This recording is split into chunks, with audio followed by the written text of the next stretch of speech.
నమస్తే, welcome to పొలిటెంట్ health. మనకి జ్వరం వచ్చినప్పుడు కానీ ఒంట్లో బాగాలేనప్పుడు మనం బ్రెడ్ని ఎక్కువగా తింటూ ఉంటాం. ఎందుకంటే ఇది ఈజీగా జీర్ణం అవుతుంది కాబట్టి. కాకపోతే బ్రెడ్లో కూడా చాలా రకాలుగా ఉంటాయి. బ్రౌన్ బ్రెడ్ అనేది మన ఆరోగ్యానికి చాలా మంచిదని అంటున్నారు నిపుణులు. ఎందుకంటే ఇది గోధుమలతో తయారైతుంది కాబట్టి ఫైబర్ అనేది ఎక్కువగా ఉంటుంది. మలబద్ధక సమస్యలను కూడా తగ్గిస్తూ ఉంటుంది కాబట్టి బరువు తగ్గాలి అనుకుంటున్న వాళ్ళకి బ్రౌన్ బ్రెడ్ అనేది రోజు తిన్నట్లయితే ఆకలి అనేది సరిగ్గా అవ్వదంట. అదే విధంగా బ్రౌన్ బ్రెడ్ లోని ఎక్కువగా చెడు కొలెస్ట్రాల్ ని తగ్గిస్తూ ఉంటుంది. అదే విధంగా మంచి కొలెస్ట్రాల్ ని పెంచుతూ ఉంటుంది. ఈ బ్రెడ్ లో ఎక్కువగా ఫినాలిక్ యాసిడ్లు ఉండడం వల్ల గుండెను ఆరోగ్యంగా ఉంచుతుందంట. ఈ బ్రెడ్ లో ఎక్కువగా పలు రకాల విటమిన్లు కలవడం వల్ల ఆరోగ్యంగా ఉంచడమే కాకుండా మన శరీరానికి శక్తినిస్తుందంట.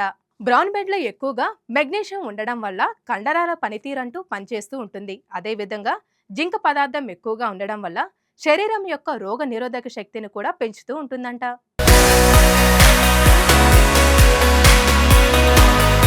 ఈ వీడియో గనక మీకు నచ్చినట్లయితే లైక్ చేయండి, షేర్ చేయండి, సబ్స్క్రైబ్ చేయండి. అదే విధంగా కామెంట్ చేయండి.